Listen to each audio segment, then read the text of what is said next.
서연이 네가 그냥 아빠 엄마 옆에 붙어서 챙겨드리는 게 좋겠다.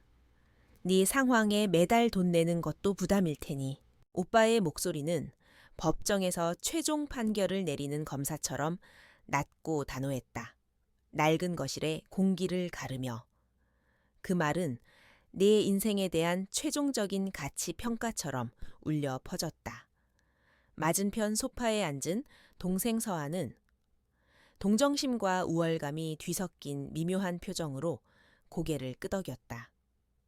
내가 입고 온 낡은 스웨터를 한심하다는 듯 훑어보는 그 시선이 오빠의 말보다 더 아프게 살을 애는 것 같아났다. 가족이라는 이름 아래 나는 그렇게 또다시 실패한 둘째 딸로 규정되고 있었다. 그때였다. 띵동. 낡은 초인종 소리가 정적을 깨고 날카롭게 울렸다. 모두의 시선이 현관으로 향했다. 이 시간에 찾아올 사람이 없었다. 엄마는 의아한 얼굴로 몸을 일으켰고 오빠는 미간을 찌푸렸다. 문이 열리고 그곳에는 이 집의 풍경과 전혀 어울리지 않는 사람들이 서 있었다. 반듯하게 잘 다려진 최고급 슈트를 차려입은 남자 3명. 그들의 존재만으로도 낡고 허름한 우리 집 거실은 초라한 무대, 세트장처럼 변해버렸다. 가장 앞에 선 남자가 정중하게 고개를 숙이며 입을 열었다. 그의 목소리는 훈련받은 배우처럼 정중하고 명확했다. 실례합니다만 혹시 이곳이 소담 작가님 댁이 맞는지 여쭤봐도 되겠습니까? 소담. 그 이름이 거실에 내려앉는 순간 세상의 모든 소리가 멎는 듯했다. 오빠와 동생의 얼굴에 당혹감과 의아함이 스쳐 지나갔다. 부모님은 그 이름이 누구를 지칭하는지조차 모른 채 낯선 방문객들을 경계의 눈빛으로 바라볼 뿐이었다. 가족 중 그 누구도 그 이름의 주인이 바로 나라는 사실을 알지 못했다. 소담. 지난 10년간 나를 지탱해온 또 다른 나의 이름. 가족이라는 세상으로부터 나를 지키기 위해 쌓아 올린 견고한 선기자. 아무에게도 들키고 싶지 않았던 나의 진짜 초상화. 나는 그저 아무 말 없이 내 심장이 바닥으로 쿵 하고 떨어지는 소리를 듣고만 있었다. 나는 이서연이다. 올해 32, 서울의 변두리. 오래된 빌라들이 빽빽하게 들어선 동네의 작은 투룸에서 혼자 산다. 내 유일한 재산 목록은 10년 된 낡은 국산차 한 대와 언제 퍼져도 이상하지 않을 구형 노트북, 그리고 방 하나를 가득 채운 책들 뿐이다. 사람들은 내 옷차림과 사는 모습을 보고 흔히들 말하는 짠내 나는 30대 프리랜서를 떠올린다. 가족들도 예외는 아니다. 아니, 어쩌면 가족들이야말로 그 편견의 가장 강력한 신봉자들일 것이다. 하지만 그들에게는 보이지 않는 나의 또 다른 삶이 있다. 해가 지고 세상이 잠들 무렵 나는 소담이 된다. 아무도 내 얼굴을 모르고 내 진짜 이름도 알지 못하는 세상. 그곳에서 나는 대한민국에서 가장 인기 있는 웹툰 작가 중 한 명이다. 내 손끝에서 탄생한 이야기들은 수천만 독자들을 울리고 웃기며 때로는 사회적인 담론을 만들어내기도 한다. 얼마 전에는 내 작품 중 하나가 드라마로 만들어져 소위 대박을 터뜨렸다. 그 드라마의 판권 수입과 연재 수익만으로도 나는 오빠가 평생 검사로 일해 벌 돈보다 더 많은 돈을 이미 벌어들였다. 그러나 나는 그 사실을 누구에게도, 특히 가족에게는 단 한 번도 말한 적이 없다. 그 이유는 복잡하고 또 오래되었다. 그것은 상처의 역사이자 나 자신을 지키기 위한 처절한 방어 기제의 결과물이었다. 우리 집에서 성공의 기준은 명확했다.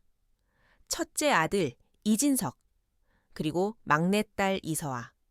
그들이 바로 우리 부모님이 세상에 내놓은 가장 완벽한 성공작들이었다.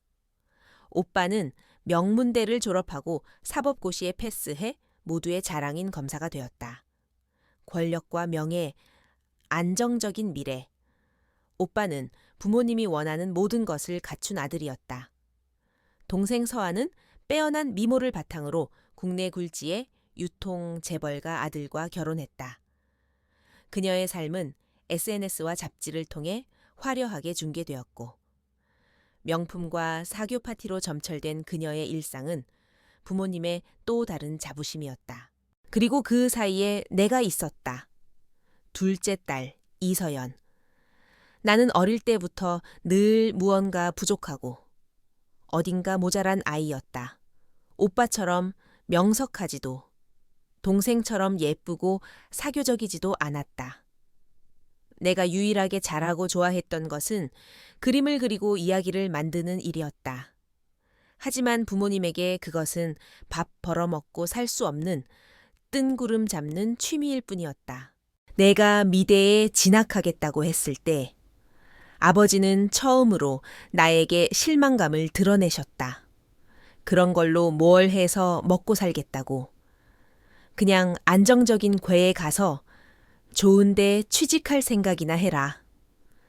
내가 대학을 졸업하고 만화가, 당시에는 웹툰 작가라는 말도 생소했으니 가 되겠다고 했을 때 가족들의 반응은 실망을 넘어선 경악에 가까웠다.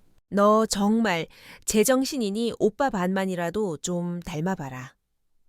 서아 결혼하는 거 안 보여. 너도 이제 슬슬 안정적인 직장 잡고 시집갈 준비를 해야지. 엄마는 눈물을 글썽겼고 오빠는 한심하다는 듯 혀를 찼다.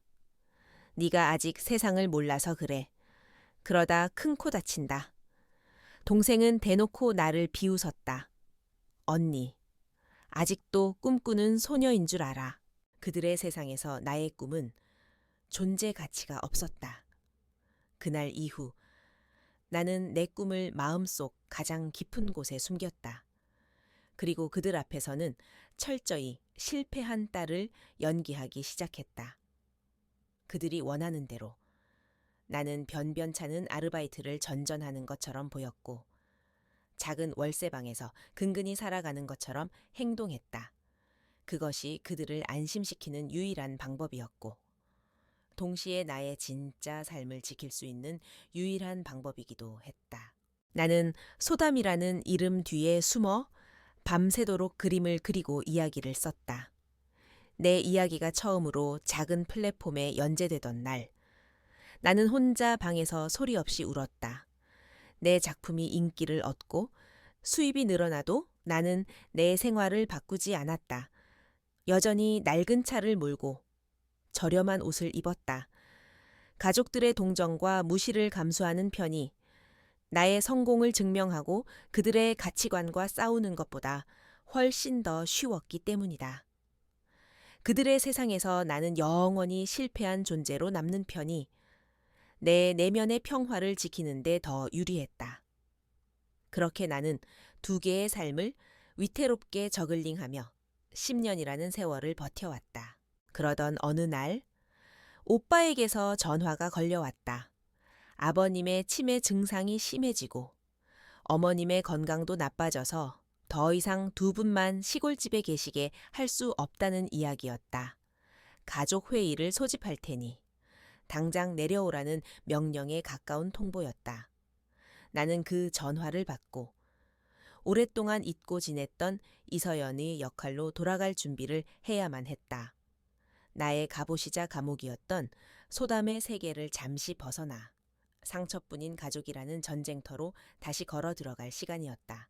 나는 옷장에서 가장 낡고 초라한 옷을 골라 입으며 다가올 전투를 예감했다.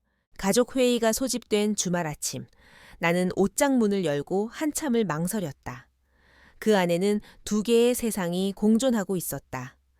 한쪽에는 내가 번 돈으로 처음 사본 좋은 원단의 비싼 옷들이 조심스럽게 걸려 있었고, 다른 한쪽에는 가족들을 만날 때만 입는 낡고 색 바랜 옷들이 구겨진 차에 쌓여 있었다.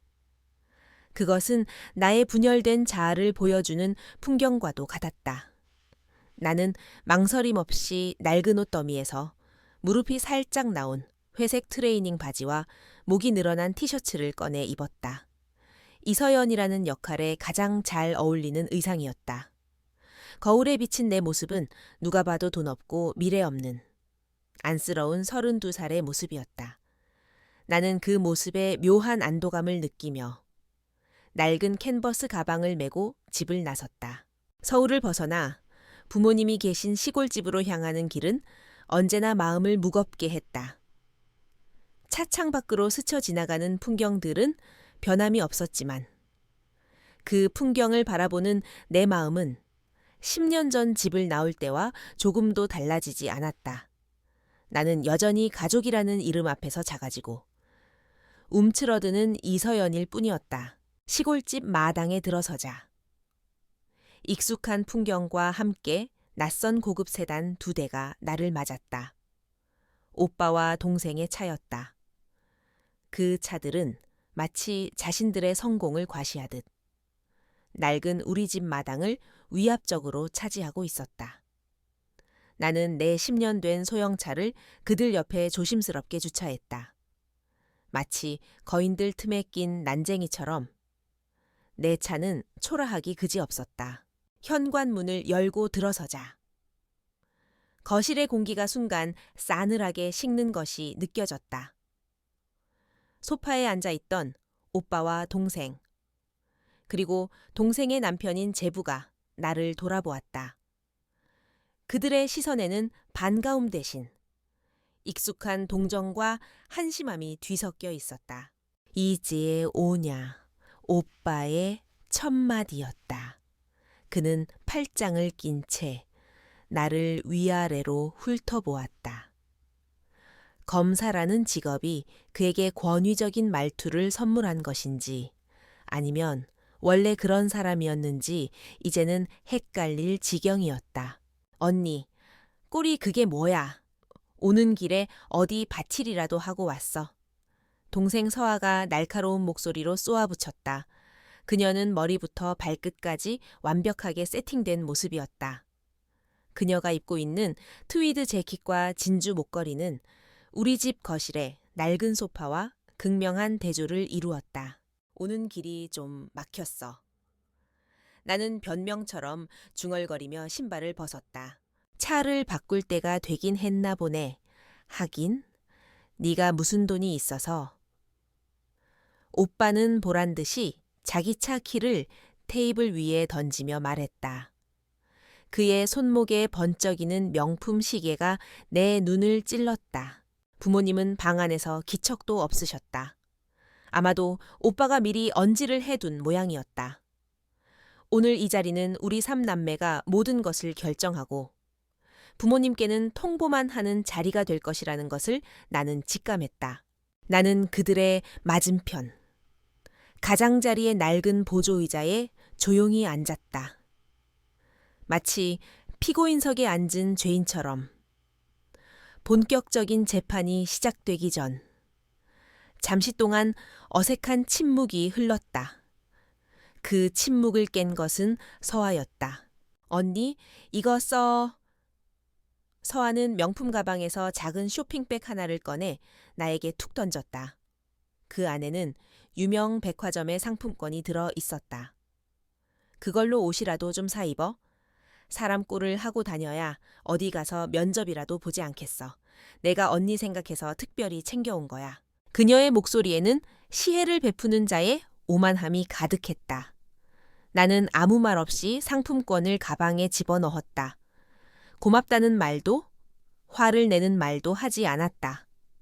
내 침묵이 그들에게는 무능과 자격지심의 증거로 읽힐 것이라는 것을 잘 알고 있었다. 제부가 어색한 분위기를 무마하려는 듯 헛기침을 하며 말했다.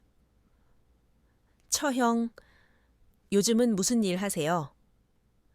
지난번에 뵙을 때랑은 다른 일 하시는 것 같던데. 그의 질문은 순수한 호기심처럼 들렸지만 그 안에는 변변한 직업 하나 없이 이것저것 찔러보는 사람이라는 전제가 깔려 있었다. 그냥 집에서 할 수 있는 작은 일들 해요. 나는 모호하게 대답했다. 웹툰 작가. 그 단어는 내 입 안에서만 맴돌 뿐 차마 밖으로 나오지 못했다. 그들에게 내 직업은 작은 일, 혹은 그림 그리는 백수 정도로만 인식될 것이 뻔했다. 오빠가 기다렸다는 듯이 대화에 끼어들었다. 내가 알아봤는데 요즘 동네 문화센터에서 웹툰 그리기 강좌 같은 것도 있더라.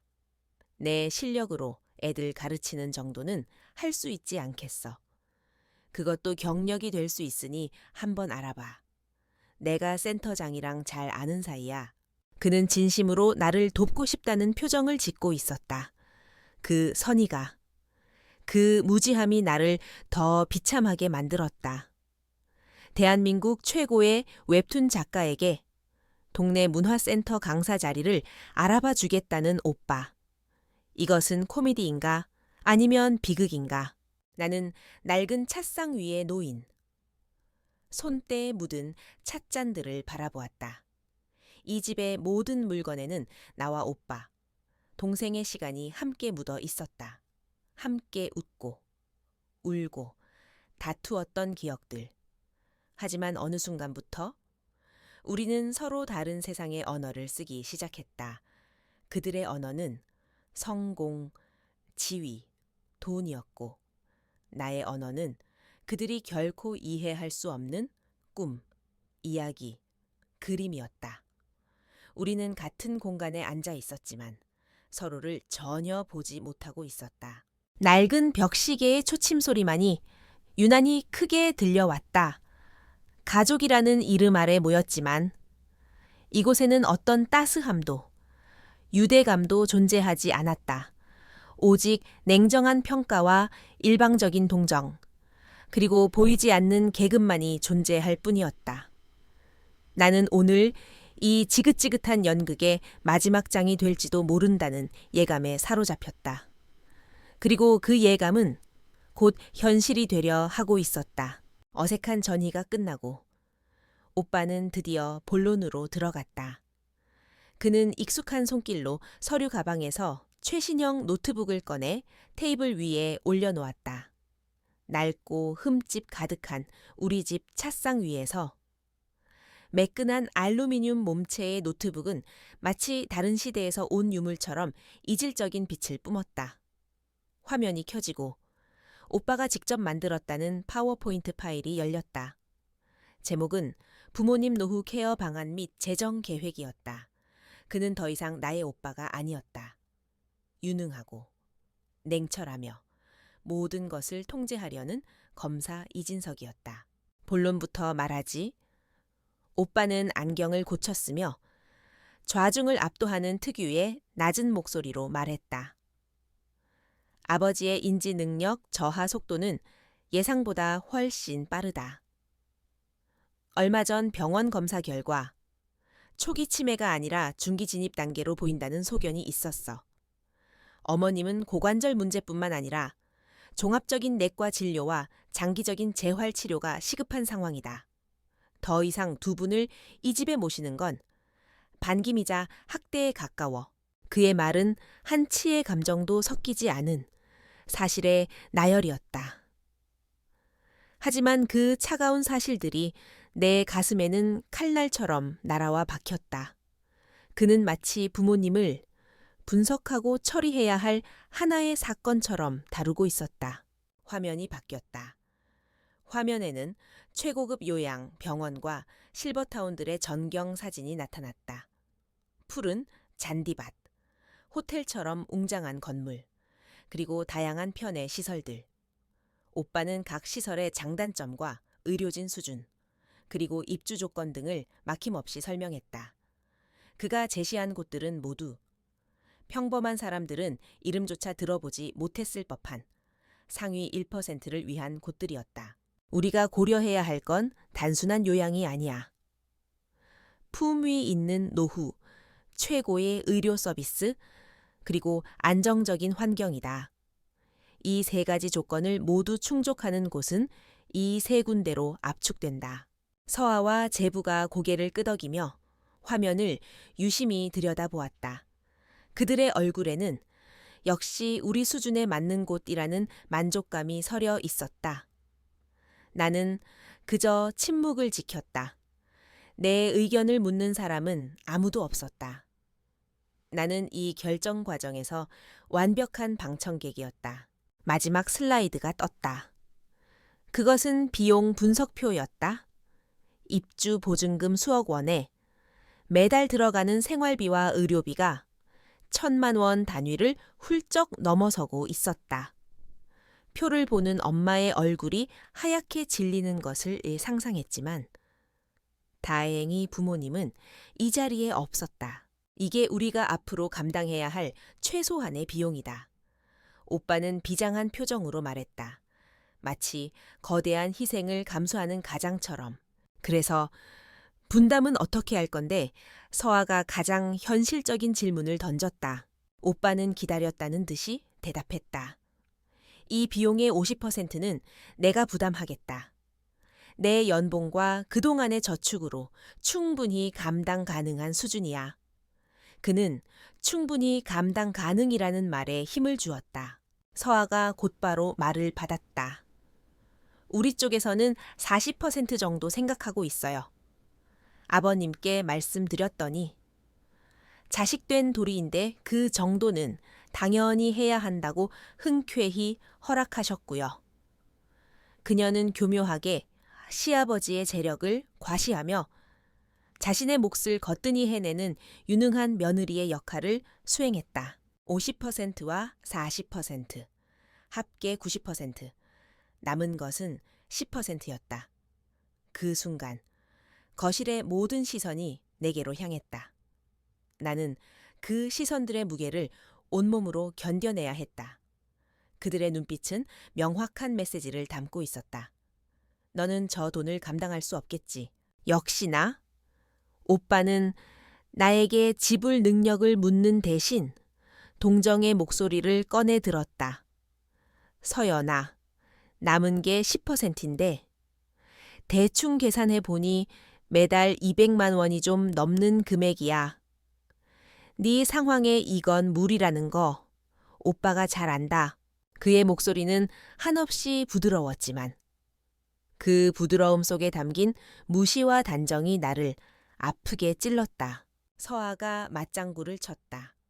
그녀는 연민이 가득한 표정을 지으며 말했다. 그러니까 언니는 돈 걱정하지 마. 우리가 어떻게든 할 테니까. 대신 언니가 시간을 좀 내서 아빠 엄마 옆에 있어 드리는 건 어때? 어차피 언니는 직장에 얽매인 몸도 아니고 시간이 자유로운 편이잖아. 우리가 돈을 낼 테니 언니는 몸으로 봉사하는 셈 치는 거지. 몸으로 봉사하다. 그 말이 내 귀에 박혔다. 돈을 낼 능력이 없는 너는 너의 시간과 노동력을 바치라는 뜻이었다. 그들에게 나는 돈 한 푼 벌지 못하고 집에서 그림이나 끄적이며 시간을 허비하는 존재일 뿐이었다. 오빠는 자비로운 판사처럼 마지막 판결을 내렸다. 아니면 정 미안하면 네가 낼 수 있는 만큼만 내. 20만 원이든 30만 원이든 우리는 내 형편 뻔히 아니까 금액은 상관없어. 성의만 보이라는 뜻이야.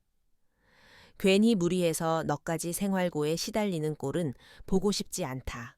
모욕감에 얼굴이 화끈거렸다.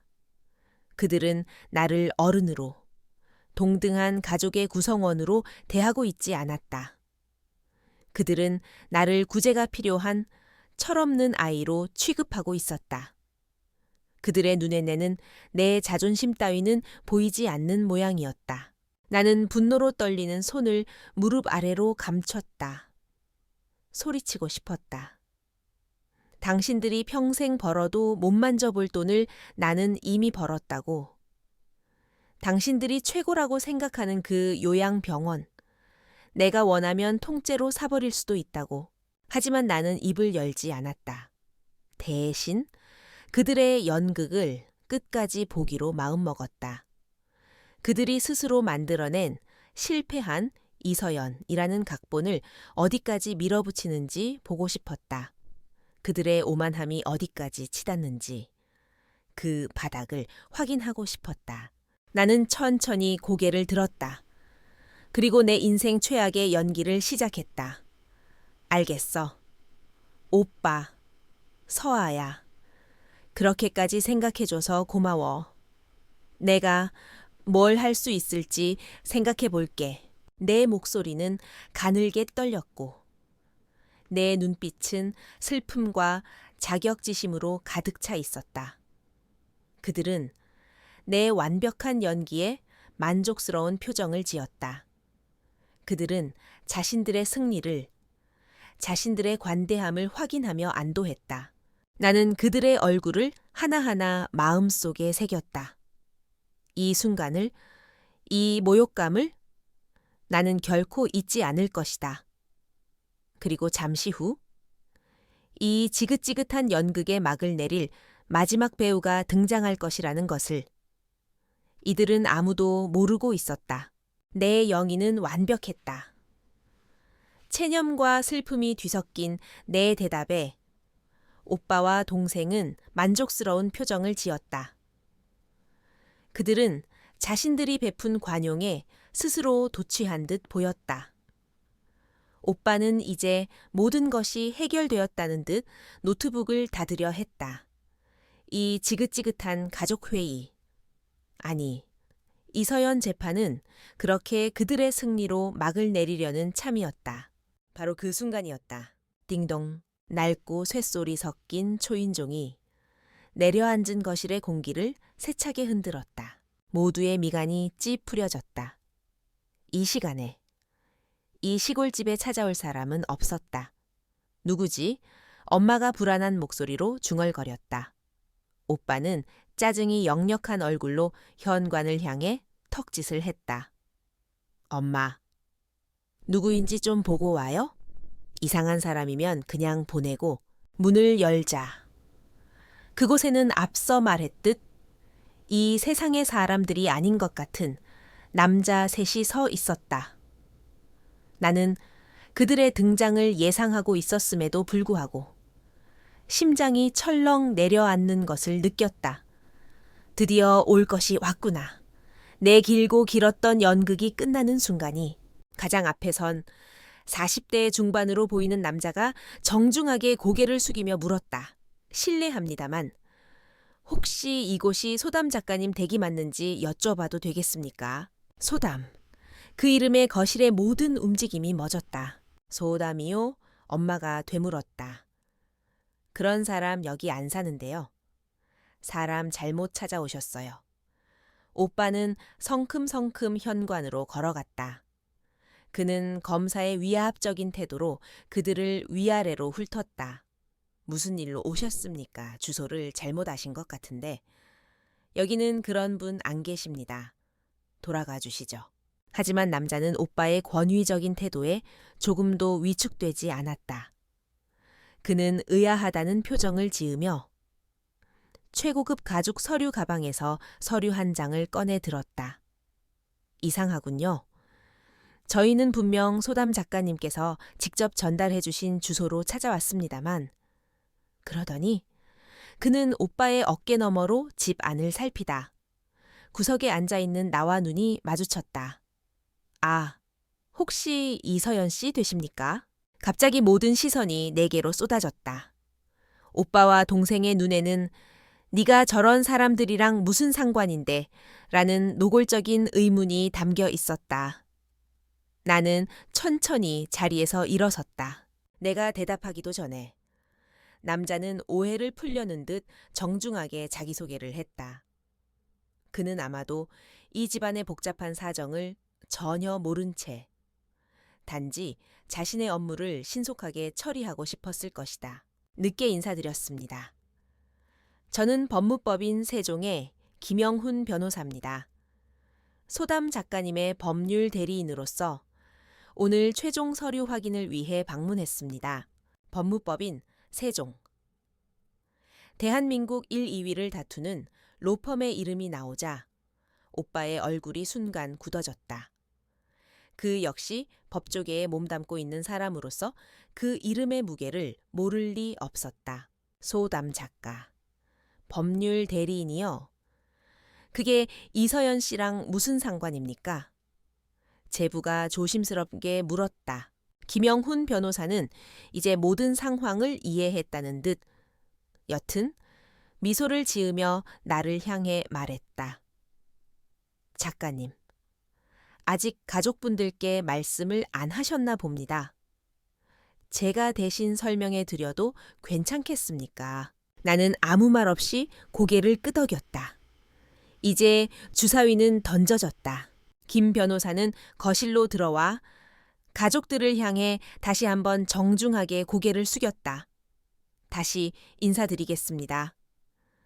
저희는 소담 작가님의 위임을 받아 작가님께서 설립하시는 소담노인 의료복지재단의 실무를 처리하고 있는 법률팀입니다. 소담노인 의료복지재단.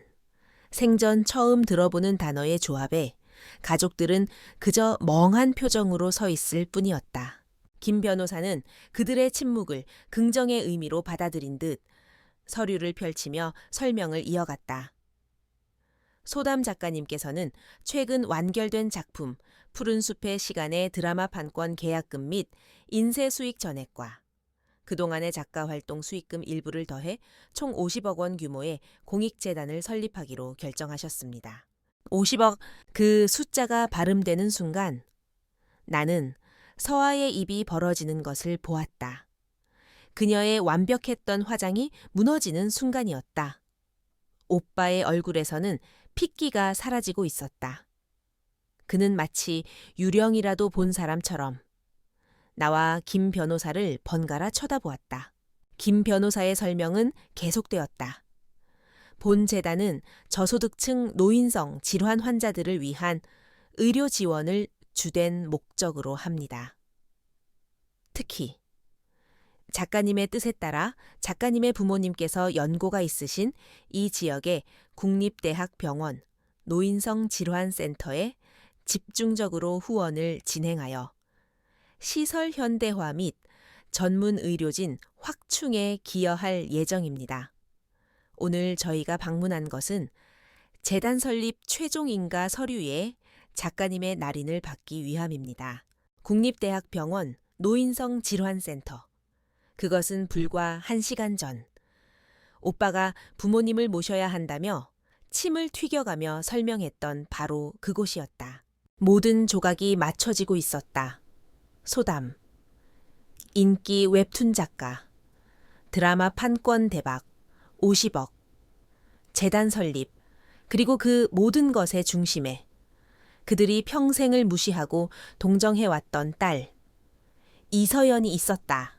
이 현실을 받아들이기에는 그들이 쌓아온 편견의 성이 너무나 높고 단단했다. 잠깐만요. 오빠가 마침내 입을 열었다. 그의 목소리는 심하게 떨리고 있었다. 지금 당신들 말은 내 동생 이서연이 그 소담 작가라는 겁니까? 그게 말이 된다고 생각하십니까? 그는 현실을 부정하고 있었다. 차라리 세상이 끝나는 편이 자신의 실패한 동생이 대한민국 최고의 작가라는 사실보다 더 믿기 쉬웠을 것이다. 김영훈 변호사는 그제야 이 집안의 기묘한 분위기를 완전히 파악한 듯했다. 그는 더 이상 설명하지 않았다.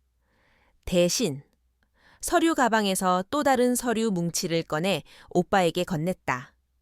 그것은 소담이라는 필명과 이서연이라는 본명이 명기된 저작권 등록 서류와 방송사와 체결한 드라마 판권 계약서 사본이었다.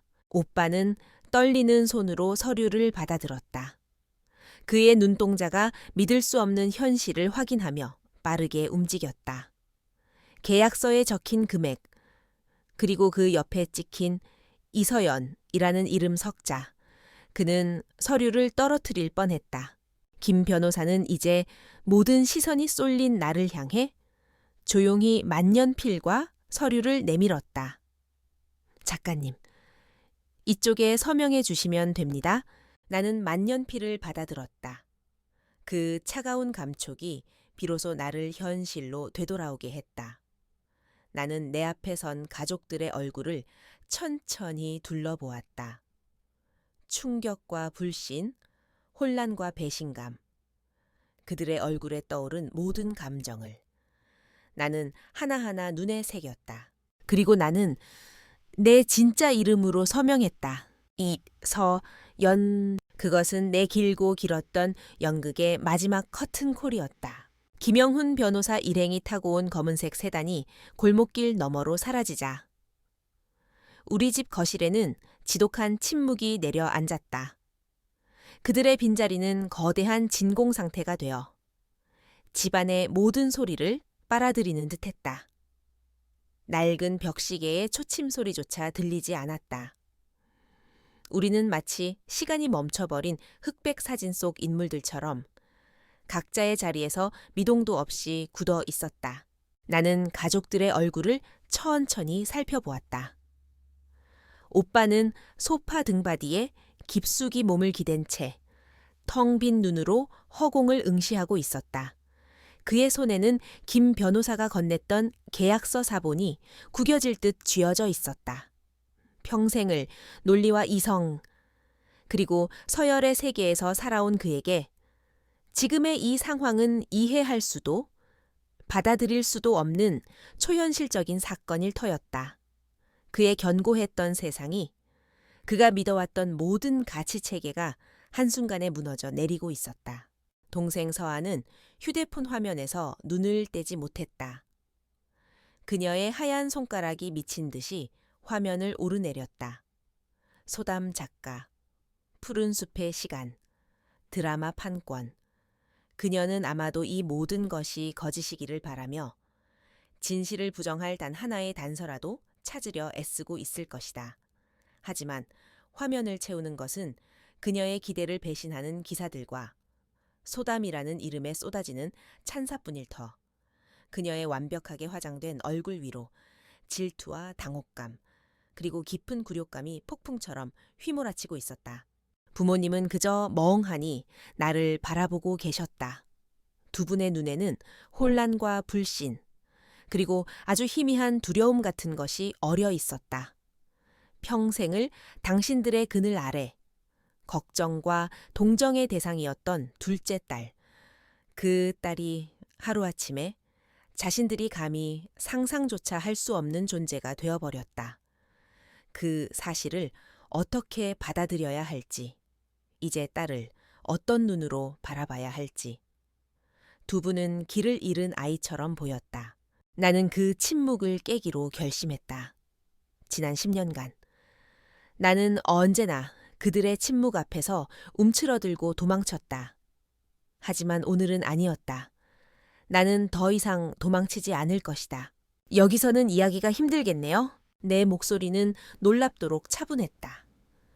승리자의 환희도 피해자의 원망도 섞이지 않은 그저 담담한 어조였다. 제가 사는 곳으로 가시죠. 가서 차라도 한잔하면서 제대로 이야기해요. 아무도 대답하지 않았다. 그들은 내 제안을 받아들여야 할지 거부해야 할지조차 판단하지 못하는 듯했다. 나는 대답을 기다리지 않고 낡은 캔버스 가방을 챙겨들고 먼저 현관으로 향했다. 가자. 오빠가 잠긴 목소리로 말했다. 그는 비틀거리며 자리에서 일어섰다. 서아와 제부, 그리고 부모님이 홀린 듯 그 뒤를 따랐다. 우리는 마치 장례식에 참석하는 조문객들처럼 말없이 집을 나섰다. 마당에 서자. 또 한 번의 어색한 순간이 찾아왔다. 오빠의 번쩍이는 독일제 세단과 제부의 날렵한 스포츠카, 그리고 그 옆에 주차된 내 낡은 소형차. 오빠는 잠시 내 차를 쳐다보더니 아무 말 없이 자신의 차 문을 열었다. 서아 역시 당연하다는 듯 제부의 차에 올라탔다. 그들은 여전히 그들의 세상과 나의 세상을 분리하고 있었다. 나는 그들의 행동에 어떤 감흥도 느끼지 못했다. 그저 휴대폰을 꺼내 내비게이션의 주소를 입력하고 그들에게 보여주었다. 이쪽으로 오세요. 그들은 말없이 고개를 끄덕였다. 그렇게 우리는 기묘한 행렬을 이루며 낡은 시골집을 떠나 서울로 향했다. 차를 몰아 도착한 곳은 평창동이었다.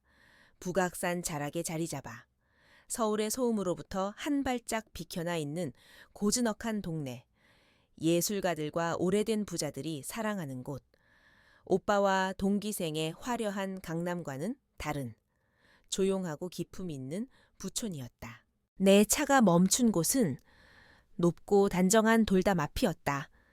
담벼락 너머로는 고풍스러운 기와지붕의 능선만이 보일 뿐 안을 전혀 짐작할 수 없었다. 화려하게 자신을 과시하지 않는 그 모습이 꼭 나와 닮아 있었다. 내가 채서 내리자 뒤따라온 오빠와 동생의 차도 멈춰 섰다. 그들은 채서 내려 믿을 수 없다는 듯 주변을 둘러보았다. 여기가 네가 사는 곳이라고 서아가 처음으로 입을 열었다. 그녀의 목소리에는 경계심이 가득했다. 나는 대답 대신 묵직한 나무 대문을 열었다. 문이 열리는 순간 가족들은 모두 숨을 멈췄다. 문 너머에는 완전히 다른 세상이 펼쳐져 있었다. 넓은 마당에는 잘 다듬어진 잔디와 수백 년은 좋게 되었을 법한 멋들어진 소나무 한 그루가 서 있었다. 한쪽에는 작은 연못이 고요히 하늘을 담고 있었고 그들을 맞이한 것은 전통적인 아름다움과 현대적인 미학이 완벽하게 조화를 이룬 아름다운 한옥이었다. 그것은 단순한 한옥이 아니었다. 전통적인 석가래와 기둥의 구조는 그대로 살리되 벽면은 대부분 거대한 통유리로 되어 있어 안에서도 바깥의 풍경을 한눈에 담을 수 있었다. 마당의 풍경과 집의 내부가 서로 경계 없이 이어지는 하나의 거대한 예술작품 같은 공간이었다. 그들의 머릿속에 있던 월세 40만 원짜리 반지하, 원룸의 이미지가 산산조각 나는 소리가 들리는 듯했다. 이것은 두 번째 충격이었다. 보이지 않는 성공에 이어 눈앞에 펼쳐진 압도적인 부의 증거. 나는 그들을 안으로 안내했다. 집 안은 비싼 가구들로 채워져 있기보다 여백의 미를 살린 공간들로 이루어져 있었다. 벽에는 내가 좋아하는 동료 작가들의 그림이 걸려 있었고 한쪽 벽면 전체는 책으로 가득 차 있었다. 그리고 통유리 너머로 나의 작업 공간이 보였다. 거대한 작업대와 물레, 그리고 가마까지 갖춰진 완벽한 나만의 왕국이었다. 나는 그들을 마당이 내다보이는 거실에 낮은 나무 테이블로 안내했다. 아무도 선뜻 자리에 앉지 못했다. 그들은 마치 남의 집에 잘못 들어온 불청객처럼 어색하게 서서 주변을 두리번거릴 뿐이었다. 나는 그들의 어색함을 뒤로하고 부엌으로 조용히 찬물을 끓이기 시작했다. 차짚을 고르고 닭이를 드는 나의 손길은 평소와 같이 차분하고 익숙했다. 가족들은 마지못해 자리에 앉았다. 그들은 서로 어떤 말도 나누지 않았다. 앞서 낡은 시골집 거실을 채웠던 그 숨막히는 침묵이 이제는 이 넓고 아름다운 한옥의 거실을 채우고 있었다. 하지만 그 침묵의 성격은 완전히 달라져 있었다. 이전의 침묵이 판단과 동정의 침묵이었다면 지금의 침묵은 충격과 혼란, 그리고 수치심의 침묵이었다. 힘의 균형은 완벽하게 역전되었다. 나는 끓인 물을 찻주전자에 따르며 그들의 뒷모습을 바라보았다. 이제 곧 진짜 대화가 시작될 것이다. 가면이 벗겨지고 민낯이 드러난 자리에서 우리는 과연 어떤 이야기를 나누게 될까? 내가 우려낸 첫 찬물이 맑은 연두빛을 띠며 찻잔에 채워졌다. 김이 모락모락 피어오르는 찻잔을 나는 가족들 앞에 하나씩 놓아주었다. 아무도 선뜻 찻잔을 들지 않았다.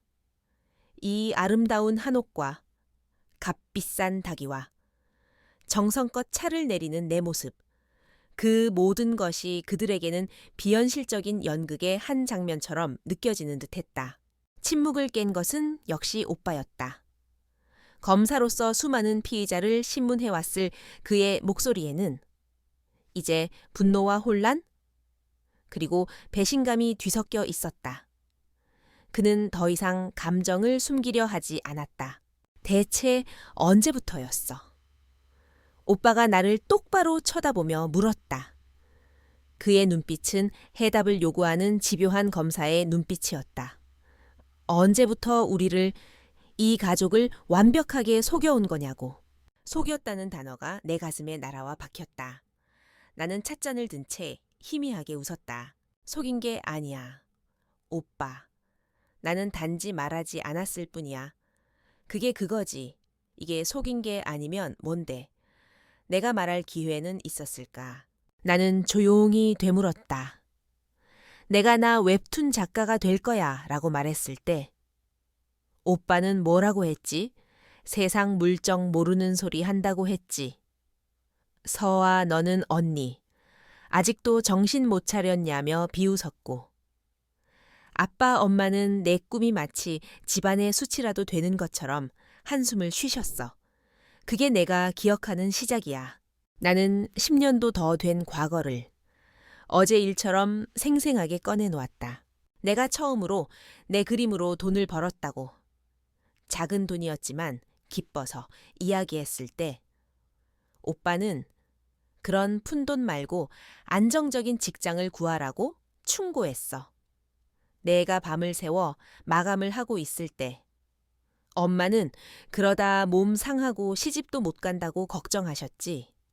그건 내 대한 걱정이 아니었어. 가족의 기준에서 벗어난 딸에 대한 불안감이었지. 내 목소리는 점점 더 차분해졌다. 분노는 이미 오래전에 응거리져. 이제는 단단한 슬픔이 되어 있었다. 너희는 단 한 번이라도 내가 어떤 이야기를 그리고 내 그림을 본 독자들이 어떤 위로를 받는지 궁금해한 적이 있었어? 없었지. 너희에게 내 일은 그저 돈 안 되는 그림, 끄적이는 짓이었으니까. 그런 너희에게 내가 어떻게 내 세상을 보여줄 수 있었을까? 내 성공을 이야기한들. 너희는 그걸 진심으로 축하해 줬을까? 서아가 참지 못하고 끼어들었다. 그녀의 목소리는 분함으로 떨리고 있었다. 당연히 축하해 줬겠지. 우리가 나미야 언니가 이렇게 유명한 작가인 줄 알았으면 우리가 얼마나 자랑스러워 했겠어. 이렇게 우리를 바보로 만들 게 아니라 진작 말을 했어야지. 나는 서아를 바라보았다. 그녀의 눈엔내는 눈물이 그렁그렁 맺혀 있었다. 그것은 내에 대한 미안함의 눈물이 아니라 자신이 기만당했다는 사실에 대한 분노와 억울함의 눈물이었다. 자랑스러워했을 거라고 나는 헛웃음을 터뜨렸다. 아니, 서아야, 너는 작가 이서연을 자랑스러워하는 게 아니라 돈 잘 버는 유명 작가 소담이라는 타이틀을 자랑스러워했겠지. 그래서 남들에게 우리 언니가 그 소담이야 라고 과시하고 싶었겠지. 안 그래? 서아는 아무 말도 하지 못했다. 내 말이 정곡을 찔렀기 때문이었다. 오늘만 해도 그래. 너희는 나를 어떻게 대했지, 서아? 너는 나에게 옷 사 입으라며 상품권을 던졌고 오빠는 동네 문화센터 강사 자리를 알아봐 주겠다고 했어. 그게 너희가 나를 대하는 방식이었어. 너희가 만들어 놓은 실패한 이서연이라는 틀 안에 나를 가두고 너희의 성공을 확인하기 위한 배경으로 나를 사용했지. 그런 너희에게 내가 어떻게 내 진짜 모습을 보여줄 수 있겠어. 내 성공은 너희의 그 오만한 동정을 더욱 견고하게 만들어줄 뿐이었을 테니까 나는 자리에서 일어나 내 작업실이 보이는 통유리 앞으로 걸어갔다. 유리 너머로 나의 책상과 태블릿과 수많은 자료들이 보였다. 나의 치열했던 전쟁터이자 유일했던 안식처. 나는 그곳을 바라보며 오빠에게 마지막 질문을 던졌다. 오빠가 생각하는 성공이 뭔데? 높은 지위, 많은 연봉, 훌륭한 인맥. 나는 내 그림으로 상처받은 사람들을 위로하고 내 이야기로 세상에 작은 울림을 줄 수 있다고 믿었어. 그게 내가 목숨 걸고 지키고 싶었던 성공이야. 오빠의 성공과 내 성공이 다르다고 해서 내 성공이 틀린 거야, 가치가 없는 거야. 내 질문에 오빠는 아무런 대답도 하지 못했다. 그의 논리적인 언어로는, 그의 이성적인 판단으로는 대답할 수 없는 질문이었기 때문이다. 그는 처음으로 자신의 신념 체계에 균열이 가는 것을 느끼고 있었다. 거실에는 다시 침묵이 흘렀다. 하지만 이번의 침묵은 이전과 달랐다. 모든 변명과 가식이 벗겨진 자리에 불편한 진실이 맨 얼굴을 드러내고 있었다. 그들은 더 이상 나를 동정하거나 판단할 수 없었다. 그들은 이제 자신들의 오만함과 편견을 정면으로 마주해야만 했다. 나는 유리창에 비친 내 모습을 바라보았다. 그 뒤로 돌처럼 굳어버린 가족들의 모습이 보였다. 이것이 나의 진짜 초상화였다. 그들이 지난 10년간 단 한 번도 보려 하지 않았던, 그리고 어쩌면 나 역시 그들에게 선뜻 보여줄 용기가 없었던 나의 진짜 모습, 불편한 진실이 맨살을 드러낸 거실에는 깨진 유리 조각 같은 침묵이 감돌았다. 그 침묵을 먼저 깨뜨린 것은 의외로 평생을 과묵하게 살아오신 아버지였다. 아버지는 낡은 소파에 깊숙이 몸을 기댄 채 희미해진 눈으로 나를 한참 동안 바라보더니 힘겹게 입을 열었다. 그의 목소리는 밭은 기침처럼 거칠고 메마르게 울렸다. 그래서 그 만화라는 걸 그려서 이 큰 집도 사고 변호사도 쓰고 병원에 돈도 낸다는 말이냐? 아버지는 여전히 웹툰이라는 단어 대신 만화라는 당신 세대의 언어를 사용하고 계셨다. 그 질문에는 여전히 믿을 수 없다는 불신과 당신이 평생 이해하지 못했던 딸의 세상에 대한 원초적인 궁금증이 뒤섞여 있었다. 네, 아버지, 나는 조용히 대답했다. 그 순간 오빠의 굳게 닫혀있던 방어벽이 무너져 내렸다.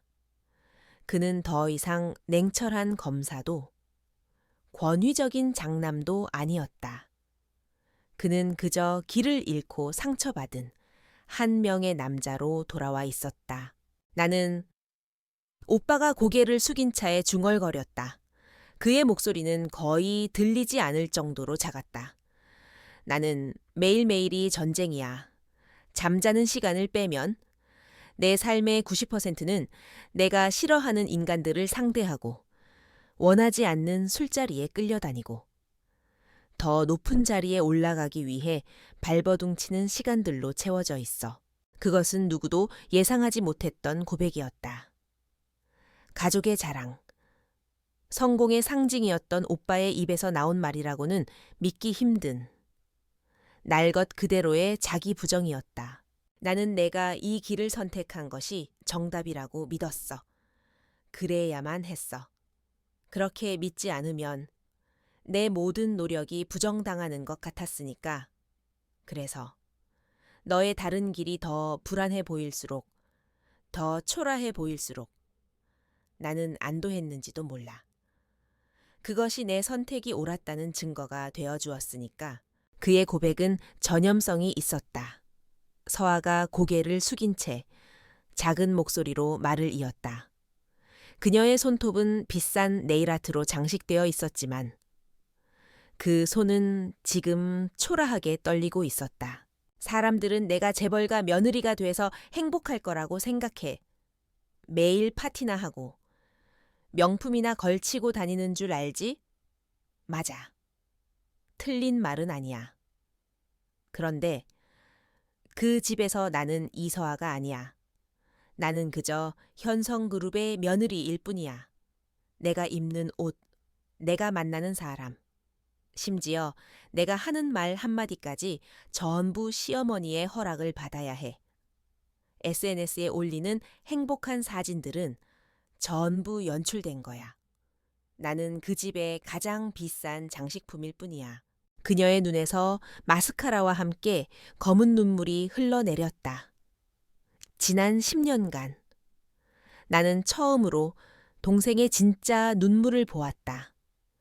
질투나 분노가 아닌 깊은 슬픔과 외로움에서 비롯된 눈물이었다. 그들의 고백을 듣는 동안 나는 어떤 통쾌함도 느끼지 못했다. 오히려 이상하게도 마음 한구석이 아려왔다. 우리는 모두 각자의 방식으로 불행했다. 우리는 서로 다른 감옥에 갇혀 서로를 부러워하거나 경멸하며 살아왔다. 성공이라는 이름표 뒤에 숨겨진 그들의 공허함과 실패라는 낙인 뒤에 숨겨져 있던 나의 고독함. 결국 우리는 모두 같은 무게의 삶을 다른 방식으로 짊어지고 있었을 뿐이다. 나는 그들의 텅 빈 찻잔에 다시 따뜻한 차를 채워주었다. 나도 행복하지만은 않았어. 나는 조용히 내 이야기를 시작했다. 밤낮이 바뀐 생활에 건강은 엉망이 됐고, 마감에 쫓길 때는 며칠씩 집 밖으로 한 발짝도 나가지 못했어. 사람을 만나는 게 두려워졌고, 세상과 단절된 채 내 작은 방이 세상의 전부라고 생각하며 살았지.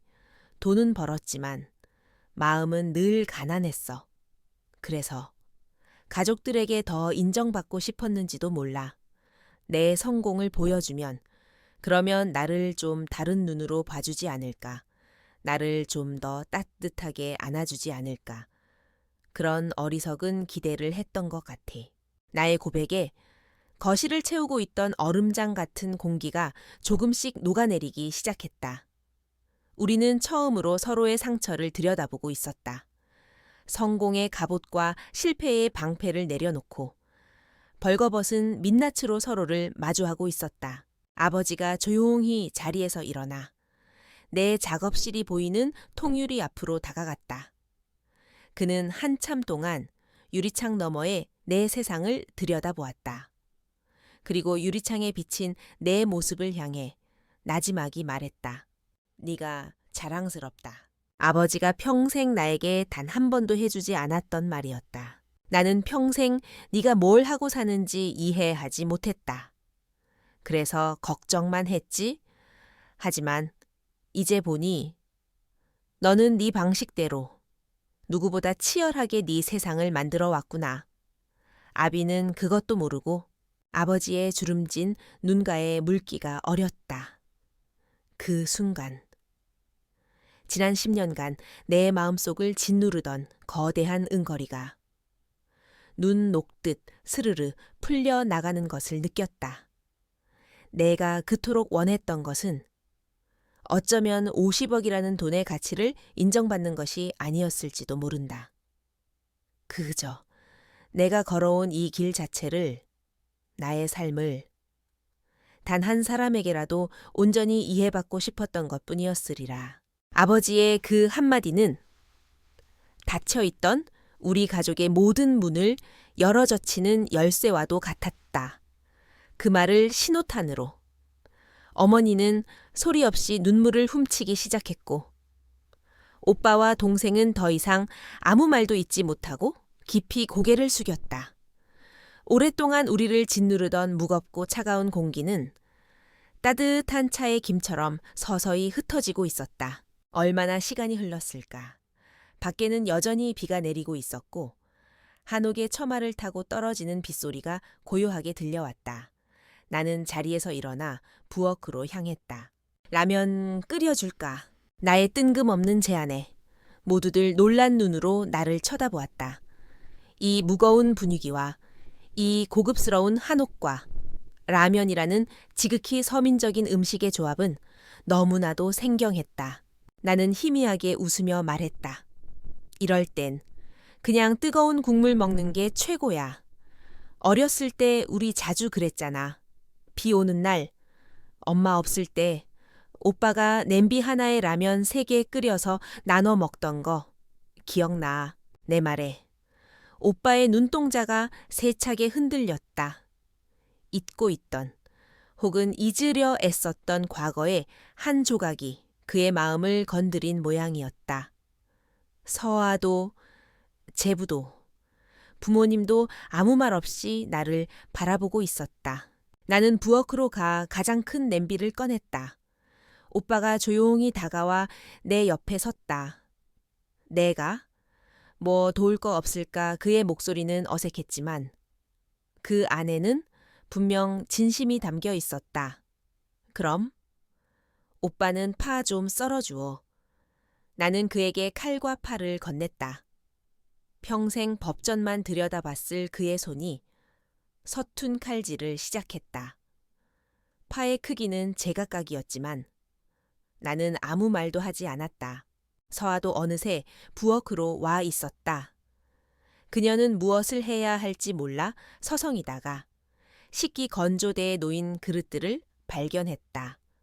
그것은 내가 평소에 쓰던 나의 손길이 닿은 투박한 그릇들이었다. 언니, 내가 그릇 놓을게. 서아는 조심스럽게 그릇들을 꺼내 거실의 낮은 나무 테이블 위에 하나씩 놓기 시작했다. 그녀가 로얄 코펜하겐이 아닌 나의 그릇을 나르는 모습은 그 자체로 하나의 긴 대화처럼 느껴졌다. 우리는 그렇게 각자의 자리에서 말없이 함께 저녁을 준비했다. 냄비에서 김이 피어오르고 집안에는 고소한 라면 냄새가 퍼져나갔다. 그것은 아주 오랫동안 이 집에서, 아니, 우리 가족에게서 사라졌던 사람 사는 냄새였다. 테이블에 둘러앉아 우리는 라면을 먹었다. 아무도 성공이나 돈, 지위에 대해 이야기하지 않았다. 대신 우리는 아주 사소하고 일상적인 이야기를 나누었다. 이 라면, 어렸을 때 엄마가 끓여주던 맛이랑 비슷하네. 오빠가 국물을 한 숟가락 떠먹으며 말했다. 그땐 계란 하나 가지고도 서로 더 먹겠다고 싸웠는데 내가 웃으며 대꾸하자 서아가 피식 웃었다. 언니 이 그릇 예쁘다. 서아가 자신이 들고 있는 밥그릇을 내려다보며 말했다. 그것은 그녀가 내게 건넨 10년 만에 첫 진심 어린 칭찬이었다. 식사가 끝나고 나는 다시 차를 준비했다. 이제 우리의 대화는 부모님의 미래에 대한 것으로 자연스럽게 옮겨갔다. 하지만 그 대화의 방식은 회의 시작 때와는 완전히 달랐다. 제가 설립하려는 재단은 단순히 돈을 기부하는 곳이 아니에요. 내가 먼저 입을 열었다. 저는 어르신들이 요양병원이나 시설에서 존엄성을 잃지 않고 마지막까지 자신의 삶을 살 수 있는 공간을 만들고 싶었어요. 그래서 저희 재단이 후원하는 병원은 개인 맞춤형 케어와 심리치료, 그리고 다양한 문화, 예술 프로그램을 중심으로 운영될 거예요. 오빠가 조용히 듣고 있다가 말했다. 그런 재단을 운영하려면 법률적으로 검토해야 할 부분이 아주 많을 텐데 내가 도와줄 수 있는 부분이 있을 것 같다. 재단의 법률 자문 역할이라면 내가 누구보다 잘할 수 있어. 그것은 더 이상 자신의 능력을 과시하려는 제안이 아니었다. 자신의 전문성을 사용해 가족의 일에 기여하고 싶다는 진솔한 마음이었다. 서아도 거들었다. 그리고 그런 좋은 취지의 재단이라면 홍보나 기금 모금 행사 같은 것도 필요할 거 아냐. 내가 그런 쪽으로는 인맥이 좀 있으니까 언니가 괜찮다면 나도 돕고 싶어. 그녀는 더 이상 사교계의 여왕이 아니었다. 자신의 연결망을 처음으로 의미 있는 일에 사용하고 싶어 하는 한 명의 진지한 조력자였다. 우리는 그렇게 밤늦도록 이야기를 나누었다. 부모님을 위한 최선의 방안을 찾기 위해 우리는 처음으로 각자의 머리와 마음을 맞대었다. 더 이상 서로를 판단하거나 무시하지 않았다. 우리는 각자가 가진 다른 능력과 다른 세상을 존중하며 하나의 목표를 향해 나아가고 있었다. 밤이 깊어지고 가족들이 돌아갈 시간이 되었다. 떠나기 전 오빠가 나에게 다가와 어색하게 내 어깨를 두드렸다. 다음 주에 또 올게. 부모님 모시고 아버지가 네 작업하는 모습 보고 싶어 하시는 것 같더라. 그것은 명령이 아닌 조심스러운 제안이었다. 기다릴게. 나는 웃으며 대답했다. 모두가 떠난 후 나는 다시 혼자가 되었다. 하지만 더 이상 외롭지 않았다. 이 넓고 고요한 한옥은 이제 새로운 온기로 채워져 있었다. 깨지고 부서졌던 관계의 파편들이 서툴지만 진실한 노력 속에서 조금씩 이어붙여지고 있었다. 나는 내 작업실로 들어갔다. 그리고 작업대 위에 놓인 새로운 흙덩이 앞에 앉았다. 아직 아무런 형태도 갖추지 않은 무한한 가능성을 품은 흙덩이. 나는 두 손으로 그것을 감쌌다. 흙에 차갑고 단단한 감촉이 손바닥에 전해졌다. 나는 눈을 감았다. 우리의 이야기는 이제 끝이 난 것이 아니었다. 어쩌면 오늘 모든 가면을 벗어 던진 이 자리에서부터 우리의 진짜 이야기는 이제 막 시작되고 있는 것인지도 몰랐다. 나는 물레를 돌리기 시작했다. 흙이 내 손안에서 새로운 희망과 함께 서서히 솟아오르고 있었다.